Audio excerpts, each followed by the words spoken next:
Hello, and welcome to the Unconventional Path, Entrepreneurship and Innovation Stories and Ideas. I'm Bela Musits. And I'm Mike Wasserman.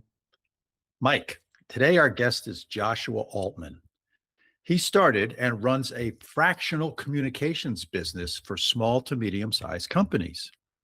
This is much like hiring a fractional CFO or a fractional HR firm, but Joshua provides expertise that a small business does not have, or I should say that often a small business does not have. And that's sort of your whole communication strategy. So I thought it was really interesting to hear how Joshua started his business and the value that he provides for small to medium-sized businesses. Yeah, this really sounds interesting, Bela. And I think listeners will want to pay attention to some interesting strategies for entrepreneurs to improve both the communication process in measurable ways and to manage their financials in a better way. Because let's be honest, right? A fractional communications officer can be much cheaper than hiring a full-time marketing person. And I think both in terms of time and money, you'll hear Joshua give some really cool advice. And if your world as an entrepreneur is one where customer acquisition costs are high and market penetration is critical, this episode is going to be right up your alley because the types of things that Joshua is going to be talking about, how he helps his clients, might be useful in your world. So Bela, let's get right to your interview with Joshua Altman. Joshua, welcome to the podcast. Thanks for having me. Sure. Hey, let me ask you a question. If you're at a social event, a sort of non-work related social event, and you get introduced to someone, and after that introduction, they say to you, "Nice to meet you, Josh. What do you do?" How do you answer that question? We're at a social event. I don't want to talk about work. I'm a volunteer dog adoption coordinator. Oh, that's great. So tell me more about that. Yeah, no, that is what I do when I'm not working.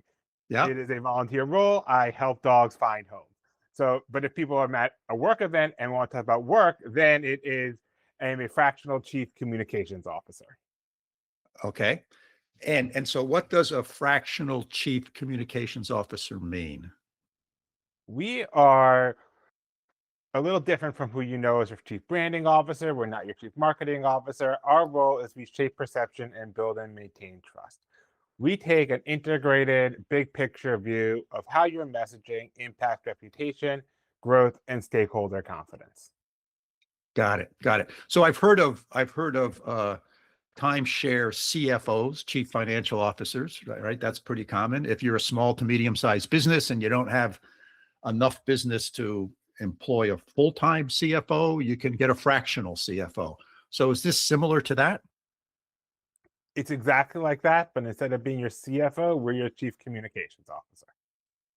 So tell me what a chief communications officer does. We are your communications team as much as you need one. We work with the team you have. We work with agencies you have in place to develop and share your business's story. Okay.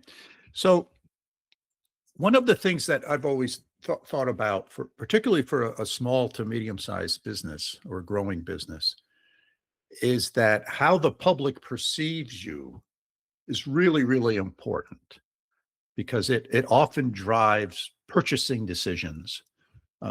And so what are some of the things that you can do in working with the existing team, if there is one? There might not be one, right? A company with 20 people probably doesn't have a chief, doesn't have even a part-time communications person. It's the president of the business who just happens to do it, happenstance. So what are some of the important things that you can do in working with a company? Specifically, what are the types of things you do?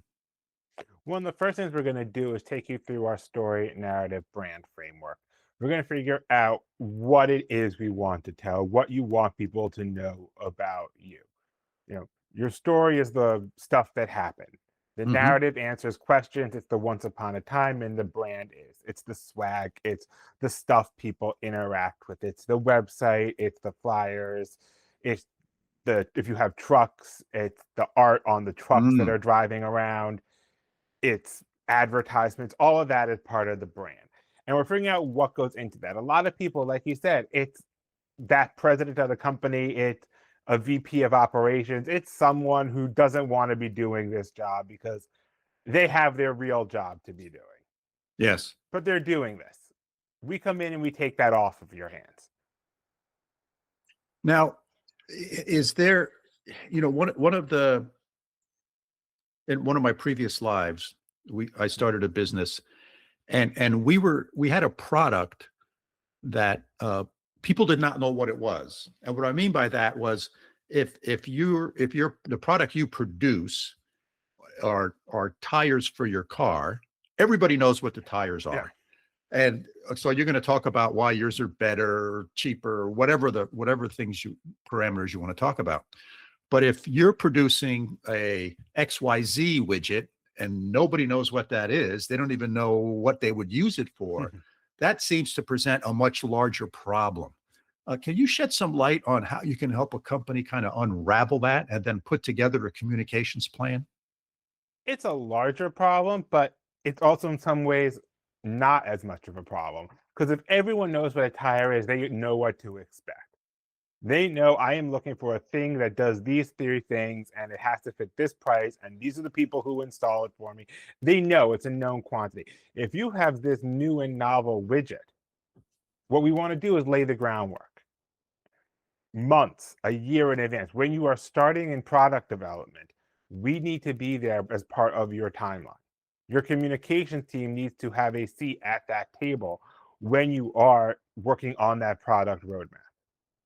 And we're going to get people ready for it, excited for it, because we want people to buy, but also we're going to fit it into what they're doing, into their lives. Part of it's going to be seeing, what are they using it for? How does it fit in? How do we talk about it? How are they talking about it? Match that and get them ready for you to start really advertising the product. Because if they don't know about it yet, you're starting pretty nicely with a blank slate. You can really shape that. Got it. And what are sort of the different channels, communication channels, that you think about using, particularly for a product like that, where you're trying to educate the customer or educate the potential customer, as well as sort of inform their purchasing decision? It depends on what your product is. It takes, on average, 7 to 14 touch points for people to make a buying decision. That's been around for a long time. My hunch is that it's more now, in part because we get so much more Right. in terms of information. We engage more per day. There are more touch points for us to have. If it used to be 7 to 14, it might be 14 to 21 or even more now, for that reason alone. And we're going to look to hit as many of those as possible across as many channels as possible. That's going to be your typical things like social media, like email.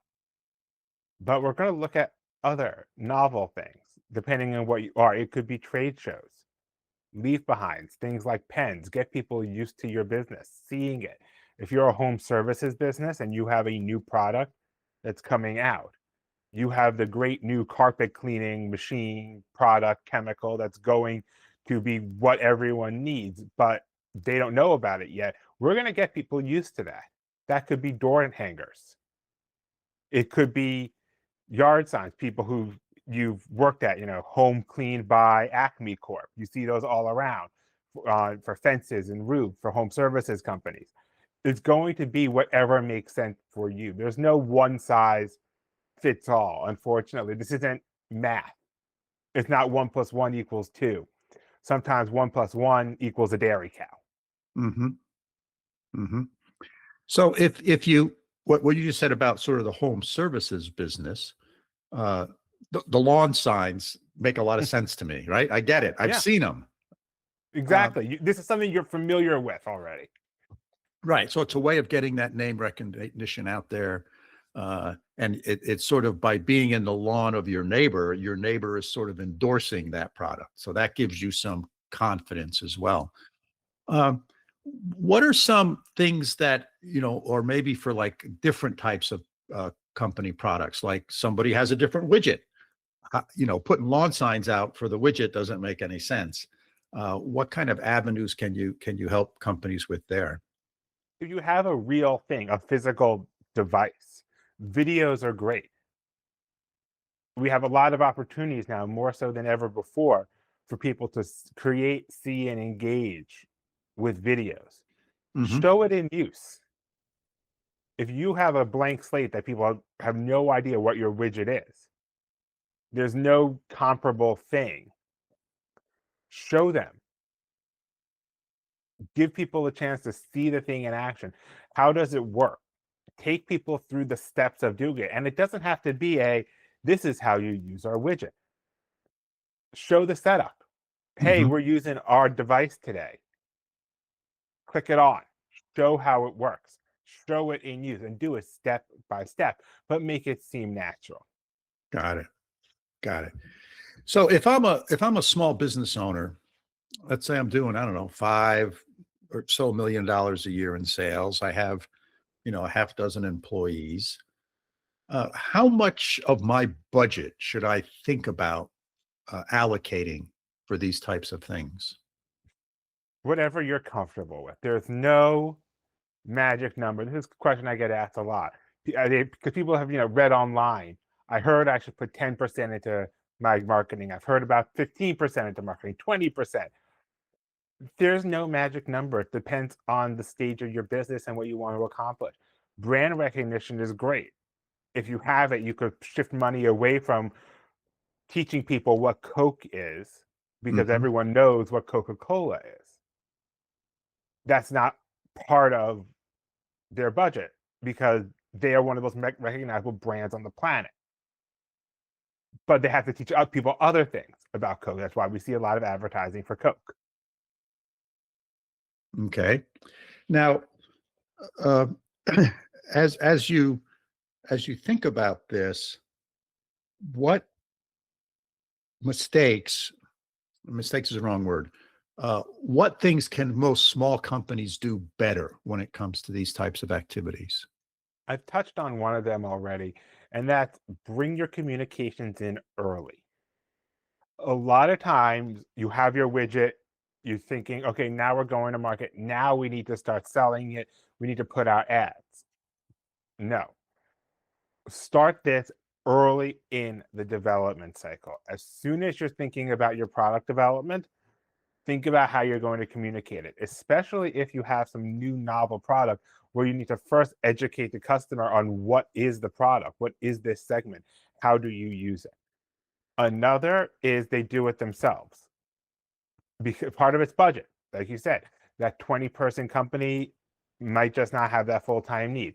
Bring someone in. We're that fractional model for that reason, is we make this much more affordable and accessible to those businesses in that 20-ish person range, where they might not need a 40-hour week full-time chief communications officer, but maybe they have an office manager who's also handling their social media.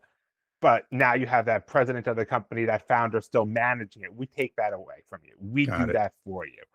But we are active and involved in it just like as if we were your full-time employee. Now, in addition, let me just kind of two elements that I think about. There's sort of the strategy piece. In other words, Mhm. how should we talk about this product or service that we have? And then there's the implementation piece, which is do it in a video? Do we do it in printed material? Do we do it in this channel or that channel? Do you help people with both of those elements? Both of them, all of them, every other channel. We are very omni-channel. We focus on, we call it the four languages of communications: what people read, what people see, hear, and experience. And we look at all those. And the goal is, how can each one amplify the other? So read, people understand, it's stuff you read. Hear, that's things like podcasts. It's everything that you hear. See, start where it gets a little complicated because it's how you're interacting with it. Are you reading it on a phone? Is it something you're really seeing? Is it pictures? Is it video? And then experience, the last one, people think are, those big experiential events. They're pop-ups, they're handing out flyers. Yes, those are experiences, but also how do you experience what you read, see, and hear? A lot of people listen to podcasts while they're driving. They're like me. I listen to while I'm driving. I listen while I'm walking the dog. People listen when they make dinner, when they're doing other activities.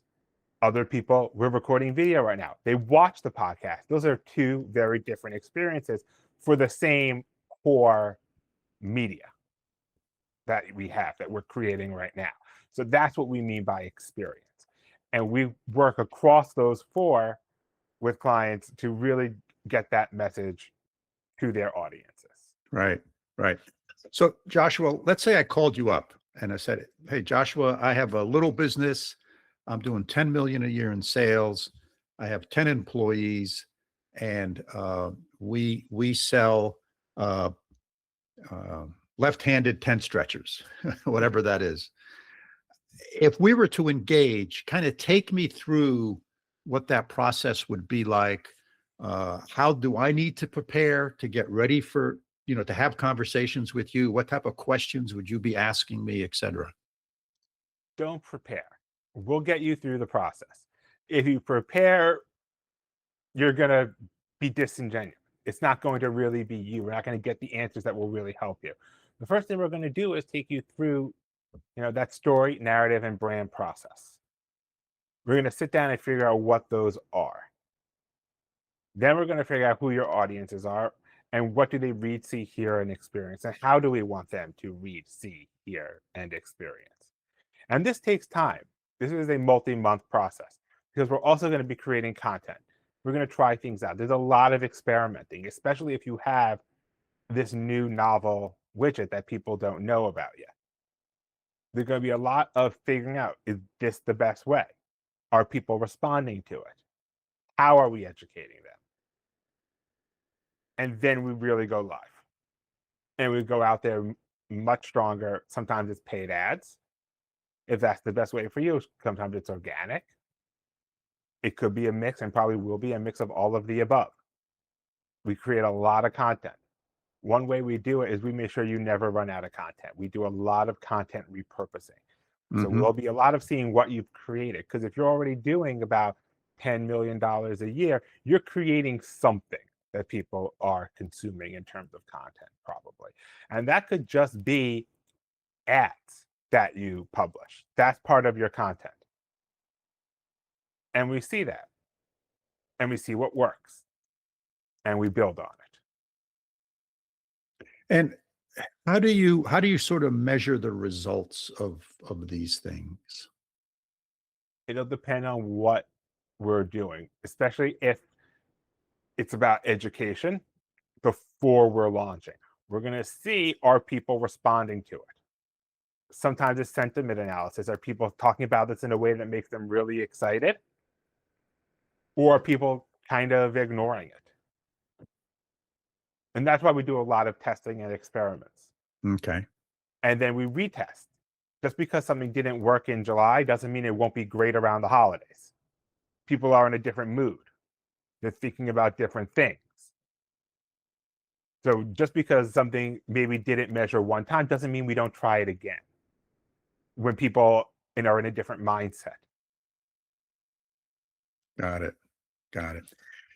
I think about this whole sort of communication and establishing a company identity, et cetera, as 30 years ago, if I was a small business owner, I had newspaper to advertise in, and I had the yellow pages. People can even remember what the yellow pages are, but it was part of a phone book. And that was it. I mean, unless I was really big, I'm not going to buy ads on the TV. So it was pretty simple. But these days, it's so complicated. There's Facebook, there's Instagram, there's all sorts of outlets. How do you sort of prioritize those and sort of think about which ones of those do we attack? We try and attack as many of them as possible. And people think, well, I'm B2B. People aren't really buying on Facebook. A lot of that buying does happen on Facebook. The people who you want to reach might be on Facebook. And like I said, it's 7 to 14, maybe even 21 or more touch points. Get in front of people as much as possible in as many ways as possible. Get them to see you. So we're going to attack this across as many channels as differently as possible so people see it and become recognizable, and you become recognizable to them. Okay. Okay. But how do you sort of you have a finite amount of resources. Yes. That I'm going to say, Joshua, I'm making this number up. I only have $100,000 that I can spend, and that includes your fee. So how do we sort of prioritize? What kind of advice do you give people on prioritizing? That's why we start running these tests, and we do a little bit of experimenting to see where people are, especially if you're already in business and this is a new product. You'll have a sense of what's working and what's worked in the past and where people are and who your clients are. If you know something doesn't work, if you know something isn't going to get results because you've tried it a lot of times, that might not even worth running that experiment. Mm-hmm. We know that's not your audience. We're not going to put things in a dental publication for dentists if that's not your audience. Sure. If that is your audience, then we will. But we're going to be very specific about who we reach. And that's why we're looking at, if you have, that 10 million or so already that you're doing per year, you have a lot of information for us already. A test doesn't have to be a $50,000 experiment. It can be $1,000 or $5,000 experiment to get information. And we use that very economically. Excellent. Excellent. So I just had a question and I lost it there. When you're engaging with a company, is there sort of like a particular industry or industries that you sort of specialize in, or are you more of a generalist across all various different sectors? We're industry agnostic. Okay. Our specialized area is the size of company in your current stage of growth. Okay. Startups, small, medium businesses, small and medium professional services firms. That's our focus. Got it. Got it. So when you say professional services, I think of, lawn care, gutters, roofing, taking care of the yard, plowing the snow. Do you also think like dentists and doctors' offices and lawyers? Those would be more of the professional services. The lawn care, those would be more home services. Got it. Okay, right. And we my do bad. both. Yep. Okay. Yep. They're Yep. very different, but in the sense that they are both small businesses that require a lot of trust between Yes. the business and the consumer. For your dentist and someone who you're letting into your home, in many ways they're similar Yes. because they Yes. both require a very high degree of trust. Yes. Yes. So how do you put together a campaign or a program to build that trust? What are some of the elements of a program like that? We're going to show people why they can trust you. You've been whatever it is for you. You've been around for a long time, or if you haven't, people who already trust you. That's called social proof. We're going to show that. We're going to give people a reason. Part of it is you. They're hiring you. You are the provider. You are the home services company. Why trust you and put your face and your name on it? That still makes a big difference to people, is Yeah. really seeing that real person and going in and shaking their hand and having, it is Joe Smith's business and I know Joe and I can walk in and I can get help from him. It's, Dr. Smith, I know he's the one who treats me. People have that relationship still. It's actually become more important, trust and authenticity, as we get so much computer generated stuff out there. Yes. People Yes. want authentic even more, and we people crave it. Yes. Yes. You certainly see that in, or at least I see it in a lot of ads that I see. It's the the lead attorney, the founding attorney, or Yeah. the dentist, or the person who owns the lawn services business. So let me ask you a sort of a delicate question. Let's say you're engaged with one of those professional services organizations, and the founder or the lead person is just not going to work on camera. They don't have the right stuff. I don't know how else to say it. Right? It'd be a disaster to have them be representing the business. They're very good at their craft. They're excellent at their craft. Yeah. But they're not the person that's going to face to the outside or face the public. They're not the public facing part of the business. How do you but the person wants to be, how do you sort of walk that delicate line? We do a lot of media training with people. And sometimes if someone isn't the Hollywood star, Yeah. that makes them more authentic. That makes people really trust it more. They don't seem more real. They actually are more real. The guy who is, your lawn care professional, your home services professional, he's the guy who you actually see. He's the one who comes in and he's helping you. And that person you see on the web ad is really him. You recognize the jitters, you recognize the person much Yeah. more than if it were a perfectly polished Hollywood actor. Excellent. So what I hear you saying is that for these types of businesses, it's much more important to be authentic, and so that person, your customer, can connect with you, than it is to hire a professional actor to be in those spots. Much more important to be authentic. People, your customers, humans, we crave it. It's what we need. Be who you are.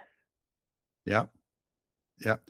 Now, as I think about some of the ads that I see around here for predominantly law, I'll just use the word law firms. Some of them are very serious, sort of very, very sort of stoic in sort of the image they're projecting. Other ones are a little bit more lighthearted and almost comical. They're almost trying to make a little bit of a funny 30-second spot. Do you have thoughts on A versus B there? Not generically. It depends on the person. It depends on the company. It depends on what they're trying to sell. Okay. So it sort of goes But back to being authentic. that's about to say is what is authentically you and what is authentically your business. Right. Lean into what if that is. If it is stoic, lean into it. If it is more lighthearted, lean into it. Whoever your audience is going to make a difference too.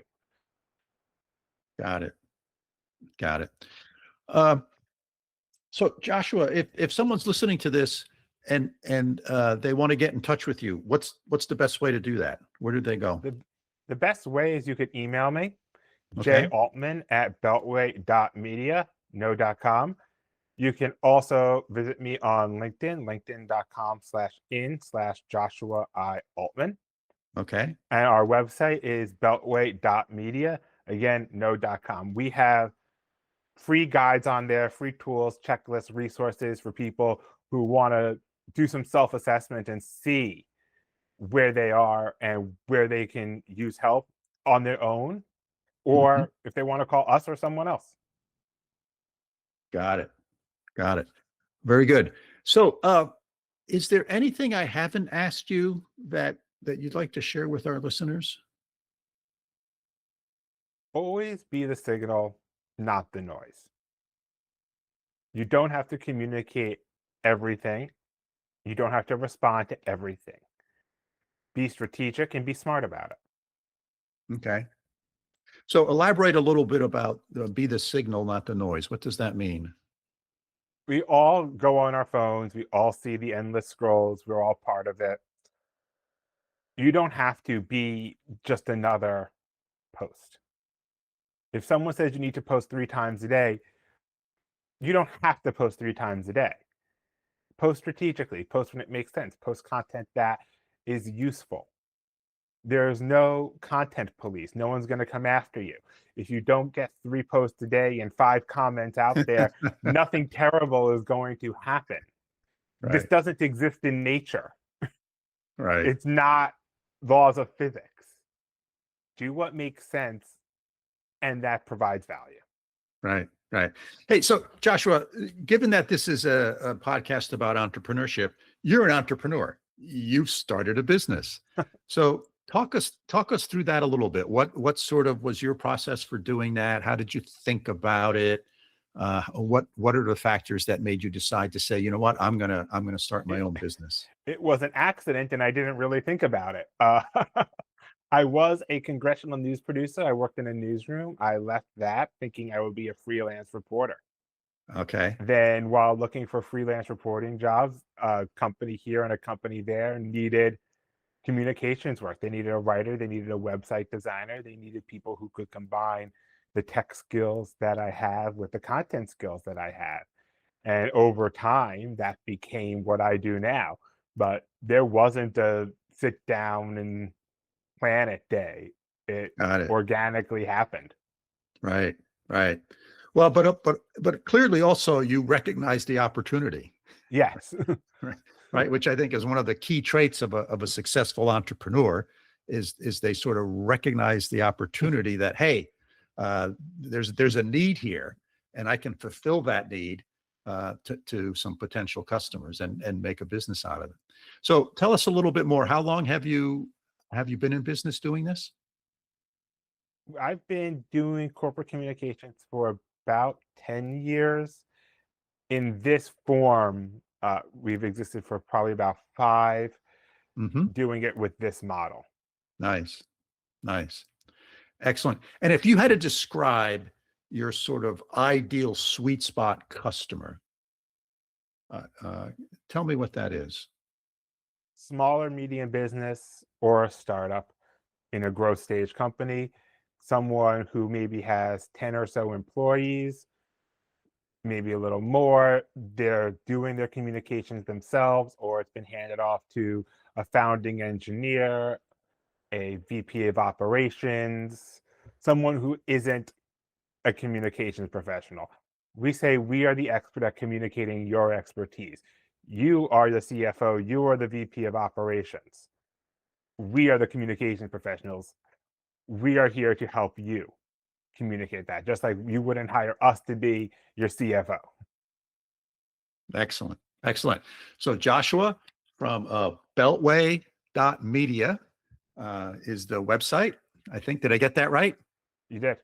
Perfect. Thank you so much for being on the podcast. I really enjoyed our conversation. It was very thoughtful and helpful. Thank you. Thank you for having me. Really interesting interview, Bela. Based on your experience, and I'd like you to have both your entrepreneur hat and your venture capitalist hat on, what do you think the key issues are that Joshua raised that entrepreneurs should be focusing on?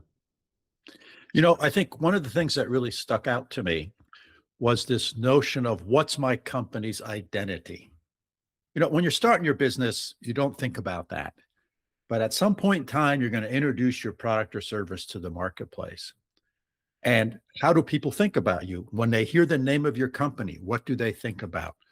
And when we would be listening to companies come in and pitch us because they're trying to raise capital, back when I was in the VC business, that was one of the things that at least I focused on is, what do people know about this company? What's its reputation?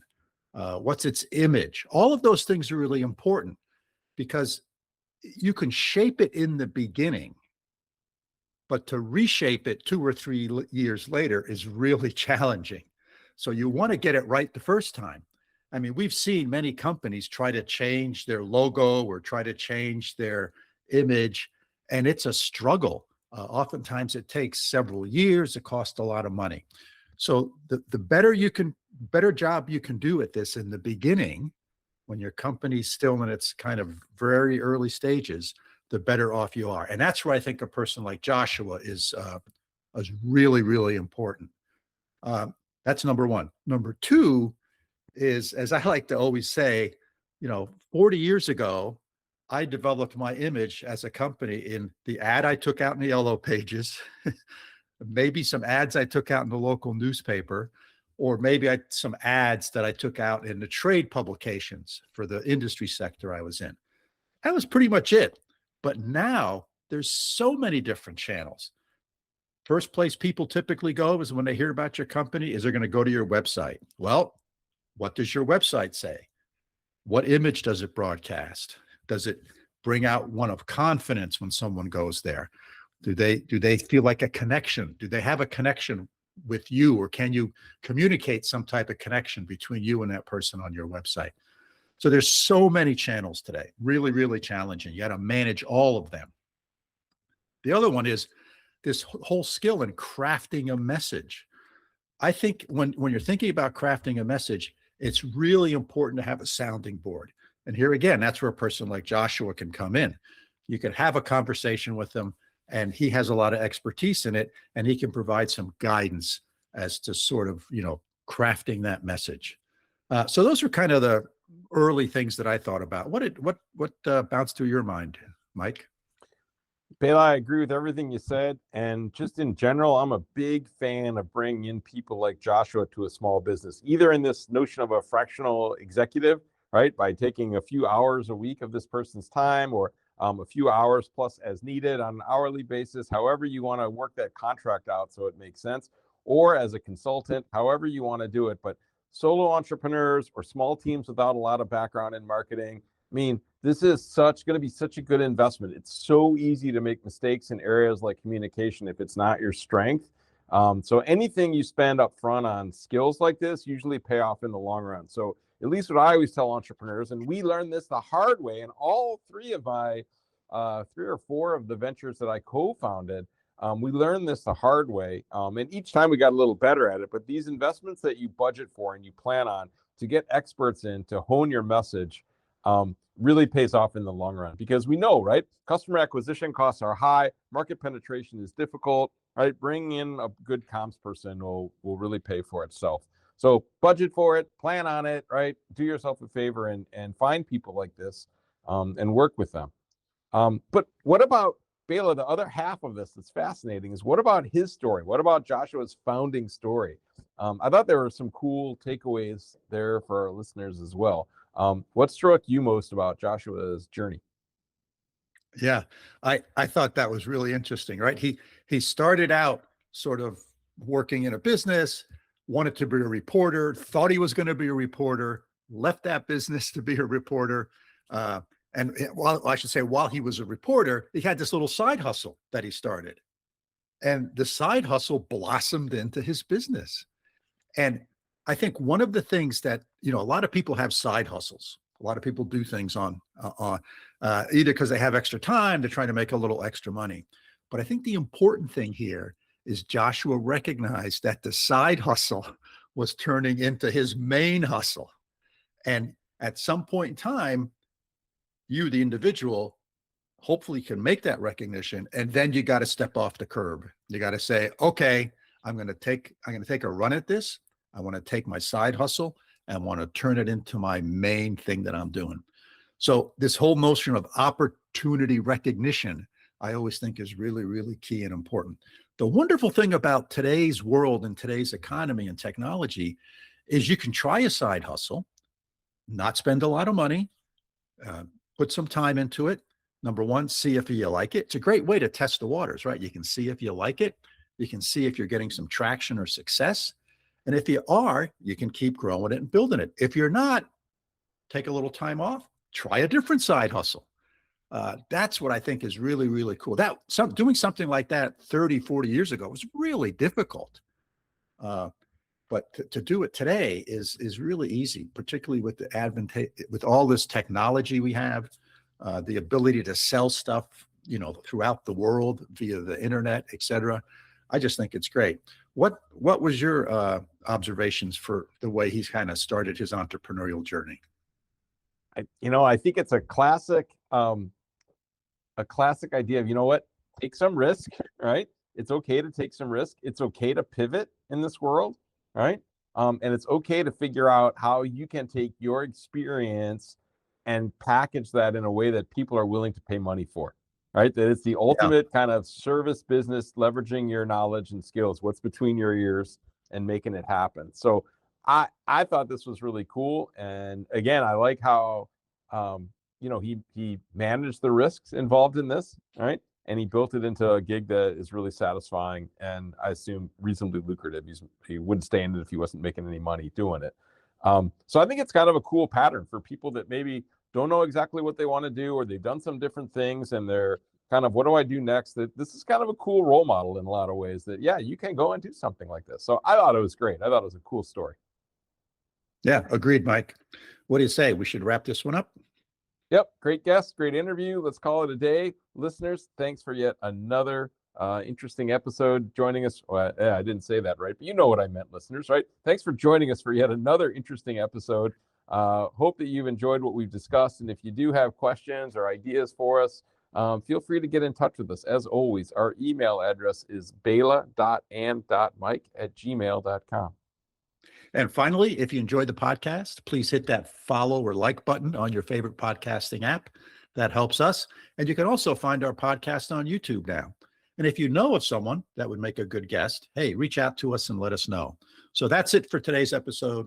Signing off from upstate New York. See you all soon. Thanks, Bela. And from over here in Münster, Germany, we'll see everybody next time.